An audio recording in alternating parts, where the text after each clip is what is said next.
What is going on, everybody? Welcome back to another video today. And today we're going to be talking about all season 1 of Battlefield 6 and the disaster, but also maybe not so much a disaster. I don't know. It depends what side of the camp you're falling on. But I'm going to be breaking down everything so far in season 1. And the first thing is going to be Blackwell Fields, the new map. First and foremost, this map is setting in the massive oil field in California. That's a lot of openness and not a lot of different varieties and different altitudes. Overall, my thoughts on this map is I think it's bad to all right. I don't necessarily hate it as much as everybody, but I also really don't enjoy it either. And quite honestly, I'm not a fan of it at all. It's one of those maps where, look, maybe it's not as bad as Liberation Peak in my opinion, but it's up there and probably close to it. And that's kind of the reoccurring story that's going on with this game, is that it just feels like the bones for this game, at least in my opinion, I think a lot of people as well, is that this is a good game. This is a good Battlefield game, and I think it has the potential to be a great Battlefield game and probably one of the best. But to me, one of the biggest hindrance for this game is the map quality. Like for this map, for example, it's a very long range map, but it's not big either. It's just a lot of emptiness, which makes it great for snipers. It turns into a sniper heaven. I will say I don't mind the 4v4 version of this map, Strike Point. I think it's kind of a cool little way, very reminiscent of a gunfight from Call of Duty. If you know what I'm talking about, I'm sure a lot of you players probably do. And that's the only part of it that I actually kind of enjoy of it. Outside of that, I think the map is just very poorly designed, especially if you're a breakthrough and rush player like me. This map is the complete opposite from the other ones. The other ones I would say were very, very defense heavy, which was something that was kind of new to Battlefield. Usually attack has like a slight advantage most of the time in the other Battlefield games, but in this map, it is the complete opposite. It's like, okay, defense was winning too much, let's give attack every single advantage imaginable, because trying to play rush or breakthrough, it is so hard to defend because the attacking team has, one, really close spawns, and then two, they have high ground advantage on every single sector. Right at the beginning of every sector, they have literally a big ass hill right up top where everybody can see and you can shoot from everywhere. So it becomes just a sniper heaven, and on top of that, there's not a ton of cover.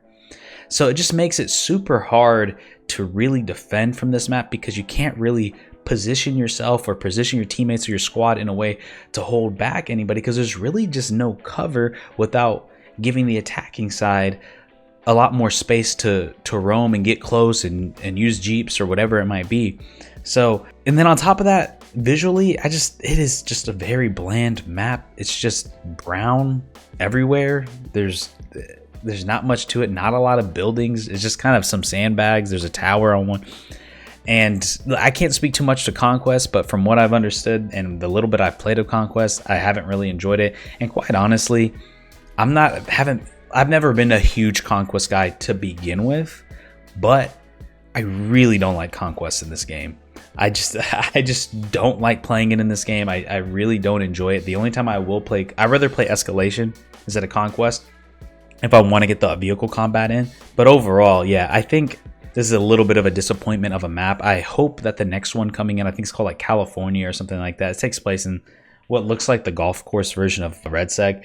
I'm hoping that map can turn it around. I have seen a little bit of gameplay from it. It's kind of hard to tell in these tech tests, so we'll have to see once we actually get our hands on it and we're actually getting players in on it. But so far, it just feels like it's a reoccurring system with these maps where we're just there's just nothing memorable about them, nothing fun about them. Like, I can't imagine 5 years down the road being like, oh man, you remember that map? These base maps, and now with this first new post-launch map, just very underwhelming. Now, one of the big new modes that they added was called Strike Point. This is a 4v4 close quarters combat mode, single life. You battle over a single objective as well. So there's two ways to win. You can either completely clear out the other team, or you can capture the objective. Like I said, it's single life per round. I do like the game mode. I do think there's some tweaks that they can make. First and foremost, I don't think they should have the flag from the jump. I think it should come on later on, just like we see in COD Gunfight. I know a lot of people in the Battlefield community are very standoffish against anything Call of Duty, but I do think that's one thing they got right. I don't necessarily like the idea that the flag is there immediately. I would like to see it maybe halfway through a round with a specific timer or something like that for you then to capture. It seems like this strike point game mode is hit or miss for some people. Some people love it, some people are okay about it or just hate it. I'm in the camp where honestly I really enjoyed it. I played it with a full squad of people. I liked it a lot. I like the down capability. I like that you can get revived. It does make the game a little bit more interesting. I do notice that one side versus the other does have a little bit more of advantage, especially when it comes to capturing the point. When I look to, drawing a blank on the map, but it's the one where they have the point up the ramp, the street that's a ramp going up to the top. If you're coming from the other side, you have a complete advantage over the other team. So some of the placements of the flags makes it a little bit unbalanced, and that's where I think where bringing the flag later on will be a big benefit, and really kind of setting it in the middle to make it a little bit more even. But overall, I probably play strike point on almost every map, and I would say about 80 to 90% of them, one side favored more than the other. So I think if they can do some adjustments in the flag placement and make it a little bit more central, and then as well as just not having it there from the rip, would help this gameplay even more. But overall and in general, I really like this game mode. I would really like to see it thrive more. I'm a big fan of it, and quite honestly, it's probably going to be one of those game modes I continue to play because I just enjoy it that much. Now let's talk a little bit about obviously the big elephant in the room, and that is Battlefield 6 RedSec. So right now it's sitting, I think, about mostly negative reviews, or it's probably about 50% now on Steam. My overall first impressions of the Battlefield RedSec BR mode is I enjoy it, quite honestly. I like it a lot. Obviously, there's a lot of resemblance to Warzone. There's a lot of things that they carry over, and there's a lot of quality of life improvements that I think that Battlefield has made for the better. Look, this is not going to be for everybody. I mean, we saw this whole controversy when it came to like potentially adding the BR to a Halo game, for example, where a lot of the community was very against it. And I think a lot of people said the same thing about this Battlefield mode, because I don't think it's inherently the idea of a battle royale in general. It's the type of crowd that it brings along with it, and the monetization that comes along with a free-to-play battle royale that I think turns off a lot of people, because I don't necessarily think it's the concept in and of itself. Because quite honestly, I think Battlefield really lends itself well to the idea of a battle royale. I think where people get frustrated is everything that comes along with it, and the baggage and all that jazz. But overall, I do like the game a lot, and I like the upgrade system. I like how you have to get these specific kits to upgrade it. I do enjoy that it is a weapon loadout and not a weapon drop and not a loadout drop. I think that was one of the biggest things with Warzone that's really turned me off early on, especially like even now, is that the idea that the whole point of the battle royale is to kind of build yourself up, get kills, and then as you progress your way through the match, you get better and better, so it makes yourself tougher. So then you are now at a hindrance if you're not that person going after the kills, versus I think in Call of Duty, if you just found a 10k, you can get a loadout drop and be fully stacked up. I think in RedSec, they've really made sure to make it a way to where we're going to benefit the people that are actually playing, actually looting, and actually killing other players to be the better team. So usually a lot of the times the better team will win. And due to the nature of the different squad plays and stuff you can do, it makes the game a little bit more balanced and a little bit definitely more team friendly than what you see in Warzone, for example. I think Warzone, you'll see a lot of guys really playing off to itself. I think in general, obviously, any battle royale is going to be very squad oriented. But I think in Battlefield, due to the different classes, like Engineer being able to open saves, Medics being able to defib, Recon being able to use their drones and whatnot, it lends itself to being able to have better squad play, taking out vehicles. Quite honestly, too, I like the mission design. I think the mission design is much better, and I actually enjoy it a lot. I do like the different rewards you do get from it and how that can lead to you getting a vehicle key card to get a vehicle. It's not like the vehicles are just there. I want to say in Firestorm you would just find a bunker and then you have to hold out at the bunker for a while. I like how here you now have to get a card. You can't just go there, for example. So it kind of prevents everybody just going straight for the tank. So I thought that was very well thought out. I have not touched the gauntlet mode at all. It sounds interesting. It's just one of those, I don't know why I haven't got to it yet. I'll probably make a future video on that in the gauntlet mode. It seems to be heavily inspired by the finals, where you have a list of basically a lobby of a bunch of different squads, with each squad getting eliminated through each round by completing missions and getting a certain amount of XP. So if you want to see my thoughts on that, I am going to be putting out another video just kind of covering Gauntlet and the idea of it and how it could potentially be improved. Like I said, I haven't got to touch it too much, so I don't want to give too many thoughts on it. Overall, I do like the concept because the finals, I love the way they do it there, and I think there is room to do it here. And lastly, I do want to kind of get into the drama of all of it with the patches. It seems like I don't necessarily know what Battlefield Studios is doing right now. Obviously, going into season 1, they had this patch notes and this whole list of different things they're going to fix, and a lot of bugs that have been bothering people for a long time. Then come day of the release of season 1, we all kind of start to notice like, hey, something seems off. It doesn't seem like anything's really changed, especially when it comes to the weapon bloom and stuff. Turns out devs end up coming out later that day or the next day, I believe. I don't remember the timeline to be exact, but essentially saying that the patches and the bugs have not been addressed yet. That the list that we were looking at will be coming in a future update, which I'm gonna be honest, I don't recall anywhere of it saying that it was going to be addressed in a future update. Everything made it seem to be that it was going to drop the day of the season.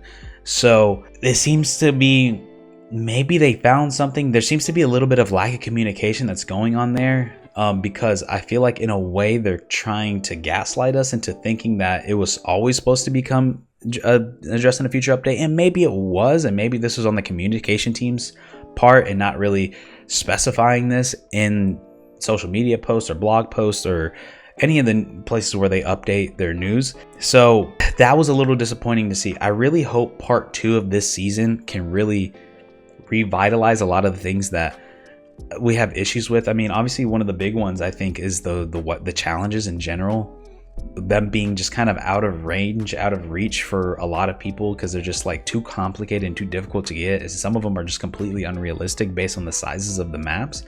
But then also a lot of the challenges requiring you to play specific game modes, and especially RedSec specifically, because obviously look, if you are a person who pays $70 like myself to play the game, you don't want to have to be forced to play this free-to-play mode to get these weapon challenges. I mean, what was the whole point of me buying the $70 game if you're forcing me to play the free-to-play mode? I think they should be completely separate in the way that they do challenges. I mean, if you are in RedSec, then RedSec should have its own separate challenges. You shouldn't have to do those to get your weeklies, especially if you are a person who paid a $70 game and you paid for the Battlefield core experience. You didn't pay for the Battle Royale, so it doesn't necessarily make sense for you to have to play these certain modes. And to be honest, I would go as deep as to say, I don't think you should be forced to play any mode in these weekly challenges. I do think it's quite odd in general, like as somebody who, I'm a rush and breakthrough player, and I always have been. I enjoy playing that way. I don't want to have to play Conquest if I don't want to. I think it's a little, I've never liked that about Wii. I can get it more though. I mean, I can live with that because at the end of the day, that is the game that I bought. But I would just, to be honest with you, just completely in general, not have to play any mode. I think they should all be class-based, weapon-based, or just, yeah, I guess just class and weapon or equipment based. I think it should all just be based around that. It shouldn't be based around the specific mode that you prefer, one or the other, because it shouldn't have to feel like a chore. Like, I shouldn't have to be like, oh man, I got to spend an hour in Conquest, even though I don't really want to. I've never liked that with games, to be honest with you, especially in my multiplayer games.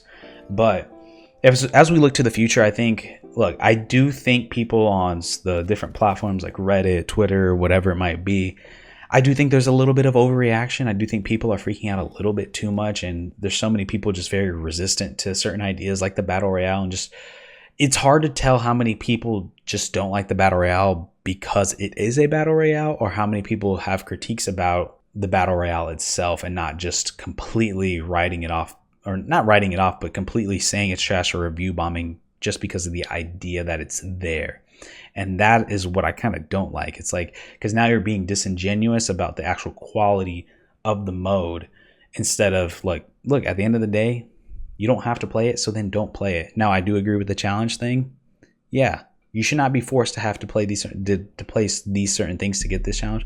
But I do think in general, and I do think the consensus as a whole is that people seem to be enjoying it, and I'll second that. I am enjoying the RedSec pretty, like I play it every time in between arc raiders and whatnot. But yeah, overall, I hope that DICE can turn, and Battlefield Studios can help turn this around and make season 1 better in this tail half of the season, so we can get that new map that's hopefully good, and maybe any new updates as they actually roll out the different patches. So yeah, if you want to see more Battlefield news content and discussions just like this, please feel free to leave a like and subscribe, and we'll see you guys in the next one. Peace out, everybody.